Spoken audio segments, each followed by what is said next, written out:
Assalamualaikum warahmatullahi wabarakatuh.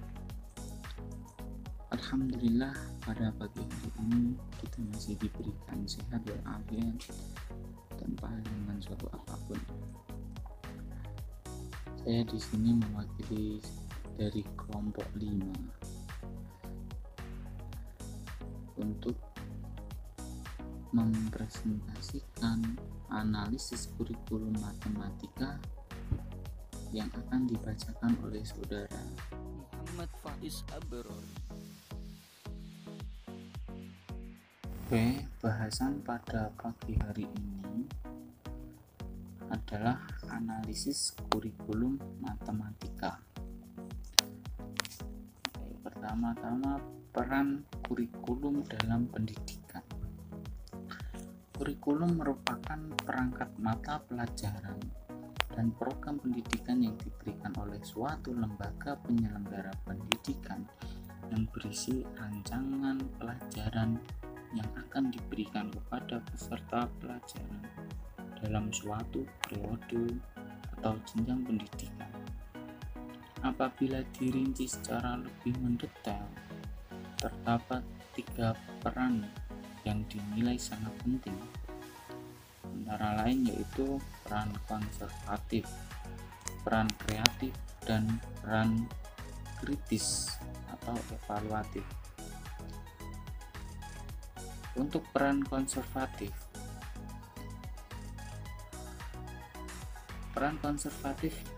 pada hakikatnya menempatkan kurikulum yang berorientasi kepada masa lampau. Peran ini sifatnya menjadi sangat mendasar, disesuaikan dengan kenyataan bahwa pendidikan pada hakikatnya merupakan proses sosial. Untuk peran kreatif, menekankan bahwa kurikulum harus mampu mengembangkan suatu yang baru sesuai dengan perkembangan yang terjadi dan kebutuhan-kebutuhan masyarakat pada masa sekarang dan masa yang akan datang.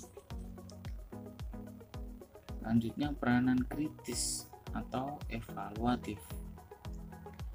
Peranan ini dilatar belakangi oleh adanya kenyataan bahwa nilai-nilai dan budaya yang hidup dalam masyarakat senantiasa mengalami perubahan, sehingga pewarisan nilai-nilai dan budaya masa lalu pada siswa perlu disesuaikan dengan kondisi yang terjadi pada masa sekarang.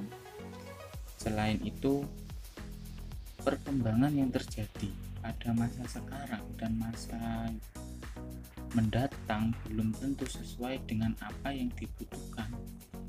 Oleh karena itu, peranan kurikulum tidak hanya mewariskan nilai dan budaya, melainkan juga memiliki peranan untuk menilai dan memilih nilai dan budaya serta mengetahui baru yang akan diwariskan tersebut.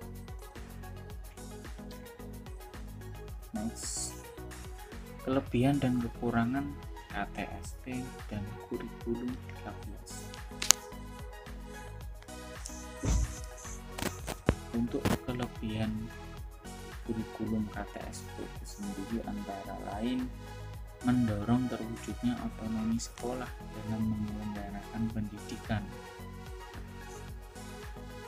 Dan kekurangan KTSP antara lain kurangnya SDM yang diharapkan mampu menjabarkan KTSP pada kebanyakan suatu pendidikan yang ada, minimnya kualitas guru dan sekolah, dan seterusnya.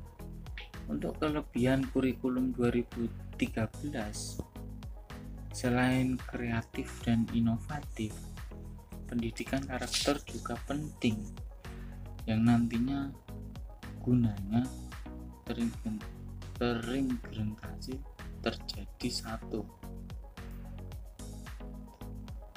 Terintegrasi menjadi satu. Misalnya pendidikan budi pekerti dan karakter harus diintegrasikan ke semua program studi.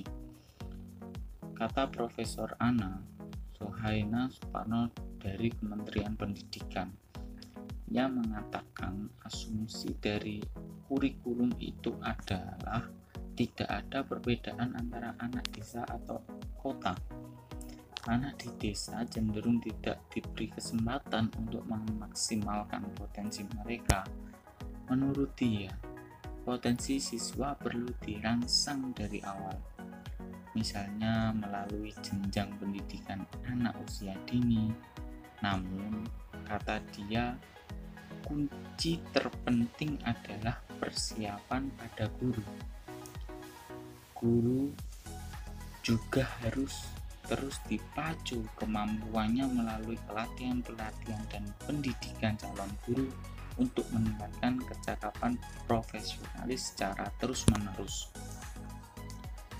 Untuk kekurangan kurikulum 2013, saat ini KTSP harus saja menuju uji coba dan ada beberapa sekolah yang belum melaksanakannya. Bagaimana bisa kurikulum 2013 ditetapkan tanpa ada evaluasi dari pelaksanaan kurikulum sebelumnya? Katanya di Yogyakarta Senin lalu. Kelemahan lainnya, lanjut Wuryadi, pemerintah sekolah melihat semua guru dan siswa memiliki kapasitas yang sama dalam kurikulum 2013. Guru juga tidak pernah dilibatkan langsung dalam proses pengembangan kurikulum 2013.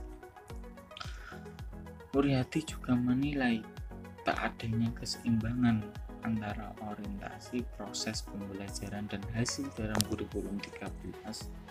Keseimbangan sulit dicapai karena kebijakan ujian nasional UN masih diberlakukan.